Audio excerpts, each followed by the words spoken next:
போட்டுடலாமா? புடலங்காவை வந்து நம்ம ரவுண்டா நல்லா பார்த்துக்கோங்க. 1 இன்ச்சு கேப்ல இந்த மாதிரி ரவுண்டா கட் பண்ணி இதை நம்ம தனியாக எடுத்து வச்சுக்கலாம். எடுத்துட்டு இன்னொரு பவுலில் நம்ம மஞ்சத்தூள், கொஞ்சம் கார்ன்ஃப்ளவர் மாவு, கொஞ்சம் மிளகாப்பொடி, கொஞ்சம் கரம் மசாலா இதெல்லாம் போட்டு நல்லா மிக்ஸ் பண்ணிட்டு அந்த ரிங்ஸ் எடுத்துட்டு நம்ம அழகா 1 இன்ச்சு கொஞ்சம் வெந்ததுக்கு அப்புறம் அது சுருங்கிரும். அதனால கொஞ்சம் நம்ம சாப்பிடும் போது தெரியறதுக்காக கொஞ்சம் தடியாவே கட் பண்ணிக்கோங்க.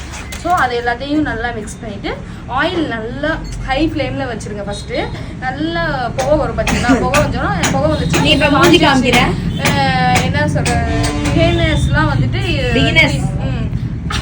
என்ன காஞ்சிருச்சுன்னு அர்த்தம். ஸோ அதனால புகை வந்துருச்சுன்னா நீங்க அப்ப சிம்ல வச்சுட்டு அந்த ரிங்ஸ் எல்லாம் எடுத்து போட்டுருங்க.